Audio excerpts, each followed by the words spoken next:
শিং মাছ একটি দেশি পুষ্টিকর মাছ, যা বাচ্চাদের জন্য খুবই ভালো। এটি ছোট বাচ্চার ক্ষেত্রে অত্যন্তই ভালো। শুধু ছোট না, ছোট বড় সবাই খেতে পারে। এর মধ্যে থাকে protein, iron, omega-3, calcium, phosphorus এবং ভিটামিন B12, যা বাচ্চার ওজন বাড়াতে সাহায্য করে, রোগ প্রতিরোধ ক্ষমতা বাড়ায়, মস্তিষ্কের বিকাশ উন্নয়ন করে, দুর্বলতা কমায় এবং শক্তি যোগান দেয়।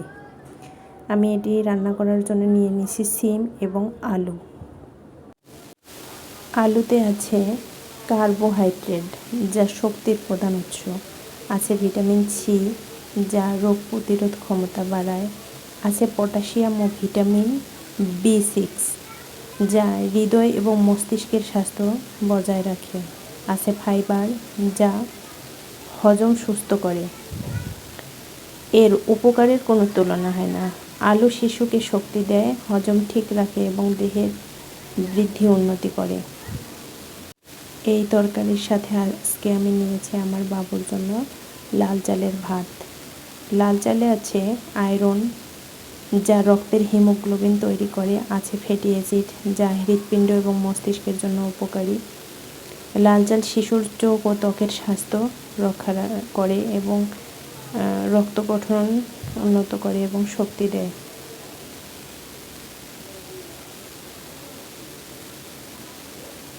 আপনার বাবুকে দিয়ে দেখবেন একবার, খুব মজা করে খাবে। যেমন এর লাল চালের ভাতে আলাদা রং দেখে একটা শিশু খাওয়ার জন্য আগ্রহ প্রকাশ করে। শিং মাছটি আমি এখানে 2টা নিয়েছি, যা ভালোভাবে কেটে ধুয়ে তারপর রান্না করব। এর জন্য আমি আগে কেটে নিচ্ছি, তারপর চলে যাচ্ছি চুলায়। বাচ্চাদের খাবার সবসময় কম মশলা দিয়ে রান্না করতে হয়। আমি রান্নাটা আজকে হাতে মেখেই রান্না করব। দিয়ে দিলাম মাছের উপর সামান্য পেঁয়াজ, হলুদ, তেল এবং সামান্য জিরে গুঁড়া। এবার আমি হাতে মেখে দেব।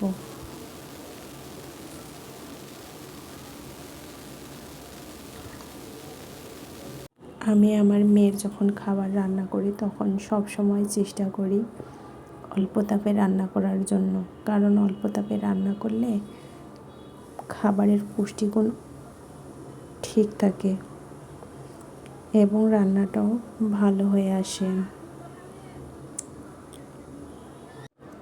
বাচ্চার খাবার সবসময় অল্প করে রান্না করি, কারণ যখন রান্না করি তখনই ওকে খাইয়ে দেই। অল্প রান্নার কারণে অল্প আঁচে ধীরে ধীরে রান্না করতে হয়, কারণ অল্প খাবার বেশি তাপে রান্না করলে সেটা ভালো হয় না।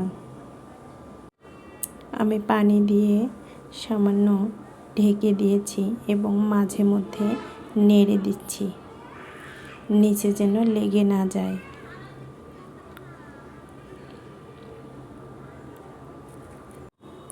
এভাবে রান্না করলে রান্নাটা ভালো হয়। এবং এখন দিয়ে দিচ্ছি ধনিয়া পাতা কুচি। ধনিয়া পাতা হালকা হজমকারক, বাচ্চার পেট ফাঁপা বা গ্যাস কমাতে সাহায্য করে। ধনিয়া পাতায় আছে A, C এবং K, কিছু অ্যান্টিঅক্সিডেন্ট থাকে যা রোগ প্রতিরোধ ক্ষমতা বাড়ায় এবং সুন্দর একটা স্বাদ আনে। আপনার বাচ্চাকে প্রথমবার যদি ধনিয়া পাতা দিয়ে থাকেন তাহলে অল্প দিয়ে দেখুন অ্যালার্জি বা পেটের সমস্যা হচ্ছে কিনা খেয়াল রাখবেন। আর যদি বাচ্চার আগের থেকে কোনো অ্যালার্জি সমস্যা থাকে তাহলে এটি দেবেন না এবং কাঁচা বেশি পরিমাণে না দেওয়াই ভালো। ধনিয়া পাতাটা মোটামুটি সিদ্ধ হওয়া পর্যন্ত আমি অপেক্ষা করব। বড়দের খাবারে ধনিয়া পাতা দেওয়ার সঙ্গে সঙ্গেই কিছুক্ষণ পরেই নামিয়ে ফেলি, কিন্তু ছোট বাচ্চার খাবারের জন্য ধনিয়া পাতাটা মোটামুটি সিদ্ধ করা অপেক্ষায় রাখতে হয়।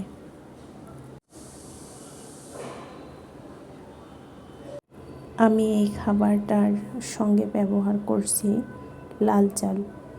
লাল চালে বেশি পুষ্টি থাকে, কেন জানেন? লাল চালের বাইরের আবরণটি একদমে থাকে, এটা ছুলে ফেলা হয় না, তাই এতে ভিটামিন বি কমপ্লেক্স, আয়রন এবং ম্যাগনেসিয়াম ও অ্যান্টিঅক্সিডেন্ট বেশি থাকে। এটি হজম দ্রুত করে। এতে ফাইবার বেশি থাকে। এটা পেট ভরা রাখে অনেকক্ষণ পর্যন্ত। এটি কোষ্ঠকাঠিন্য কমায় এবং রক্তশূন্যতা প্রতিরোধে সহায়তা করে যথেষ্ট পরিমাণ। তাই আমি আমার বাবুকে খাওয়ানোর জন্য চেষ্টা করি সবসময় লাল চালের ভাত। আমার তরকারিটা হয়ে গেছে, এবার আমি আমার মেয়েকে ভাতটা খাওয়াবো। এর জন্য তরকারিটা ভাতের সঙ্গে মিশিয়ে নিচ্ছি। ভালো লাগলে পাশে থাকবেন। আল্লাহ হাফেজ।